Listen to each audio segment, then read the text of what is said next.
सभी को? रितु जी Thums up करके बताते हैं। ओके, देखिए जब हम नौका चालन करते हैं तो सबसे फर्स्ट पोजीशन तो है कि दंड आसन में हमको बैठना है। अब वो हम एक बार कर चुके हैं डिस्कस, तो उसको हम बार बार डिस्कशन उसको नहीं लेंगे। तो रितु जी अभी दंडासन में बैठी हुई हैं। इनकी lower upper body exact 90 degree के एंगल पर मेंटेन है। टोज अंदर की तरफ है, हील्स बाहर की तरफ है, नी टाइट है, राइट। अब ये सबसे पहले नौका चालन के लिए फर्स्ट स्टेप इनका ये होगा कि ये दोनों हाथों को ऊपर आकाश की ओर लेके जाएंगी और कंप्लीट बॉडी को ऊपर की ओर खींचेंगी। चेस्ट चिन को हाइड्रेट करेंगी। अब धीरे धीरे कमर से सामने की तरफ झुकेंगी। देखिए इनका स्पाइन कहीं से भी क्रंच नहीं हो रहा है। और जब टोस तक हाथ आ जाते हैं तो दोनों एल्बो को धीरे धीरे मोड़ेंगी और अंदर की तरफ मोड़ेंगी।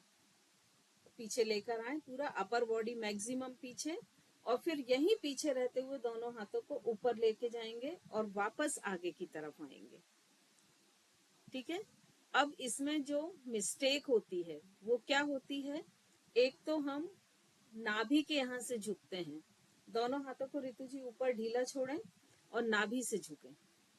ये पोजीशन में झुकते हैं, दिख रहा है? अब यहाँ से जब हाथ को मोड़ के पीछे ले जाते हैं तो कोहनियों को खोल देते हैं। कोहनियां मोड़ें और ऐसे बाहर की तरफ खोल देते हैं। ठीक है, ये अंदर की तरफ होना चाहिए। तीसरा क्या मिस्टेक होता है कि जब हम मैक्सिमम पीछे रहते हैं तब हम ये हाथ ऊपर करने से बचते हैं, क्योंकि जब हम ये हाथ ऊपर करते हैं तो हमारे ये पूरे एब्डोमिनल मसल्स पर मैक्सिमम प्रेशर आता है। तो हम क्या करते हैं कि यहाँ तक लेके अपर बॉडी को सामने लाते हैं, फिर ऐसा हाथ खोलते हैं। समझ में आ गया सभी को? तो एक राउंड पहले सब गलत करके देखें, जिससे आपको दोनों में कहां पर चेंजेस आ रहा है ये समझ में आए। दंडासन में बैठे, दोनों हाथ ऊपर लें, नाभि से झुकें और साधारण हाथ को लूज रखते हुए खोलते हुए 1 या 2 बार करें, जिससे आपको सिर्फ ये समझना है, फील करना है कि प्रेशर कहाँ कहाँ आ रहा है। क्लियर हो गया सभी को? ठीक है।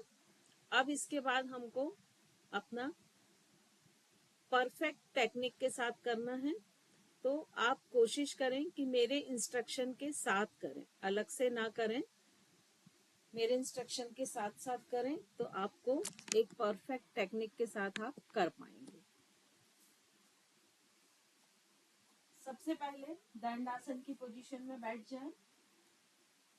स्पाइन एकदम स्ट्रेट, स्लाइडली पीछे लें, जिससे आपकी ये टेलबोन भी स्ट्रेट हो जाए। नी टाइट, टोज अंदर, हील बाहर। दोनों हाथों को, थंब को अंदर की तरफ ले जाते हुए चारों उंगलियों को मोड़ें। अच्छी तरह से मुट्ठी बनाएं और टाइट बनाएं। जितना टाइट आप मुट्ठी को बना सकते हैं उतना टाइट मुट्ठी को रखें। ये यहाँ से दोनों हाथों को ऊपर ले जाएं। अब चिन हाइटेड रखें, चेस्ट हाइटेड, और आपके जो ये बाइसेप है ये कान के पिछले हिस्से को टच करते हुए, क्योंकि जब भी हम ये बोलते हैं कि ये बाइसेप कान के पिछले हिस्से को टच करें तो आप हाथ पीछे ले जाने की बजाय ये पोजीशन कर लेते हैं। चिन डाउन, चिन अप, हाथ पीछे। ये पोजीशन आपकी हो गई। मतलब आपकी फिंगर टिप से लेके आपके टेल बोन तक, आपके टेल बोन के यहाँ अगर मान लो एक मैं लकड़ी रखूं या कोई स्ट्रेट कुछ रखूं तो उससे आपका सिर का पिछला हिस्सा और दोनों हाथ उसके पास जाने चाहिए।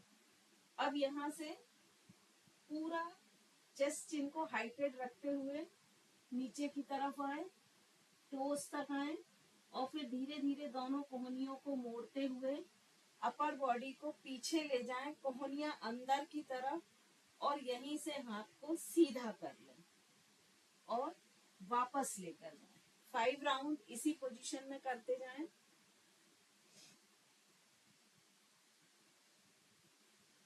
आपके थोरेसिक के पीछे एक ऐसा लंब या आर्क नहीं बनना चाहिए। और जब 5 टाइम्स इस डायरेक्शन में हो जाए, दीप्ति जी आपका मुझे पूरा फिगर नहीं दिख रहा है, कैमरे को थोड़ा सेट करें कि कंप्लीट बॉडी आपकी मुझे दिखे। फिर अपोजिट डायरेक्शन में करें इसी को। गुड निधि जी, आप बहुत अच्छा पीछे जा पा रही हैं, वेरी गुड। आप फील कर रहे होंगे कि जब भी पीछे जा रहे होंगे तो पूरा ये एब्डोमिनल मसल्स पर आपका जो एक प्रेशर आ रहा होगा।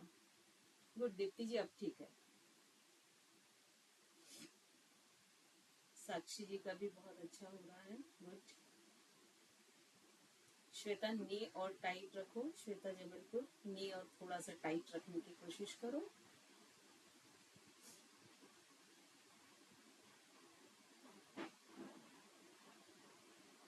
गुड, ये 9 का चैलेंज आप लोग का कंप्लीट हो गया।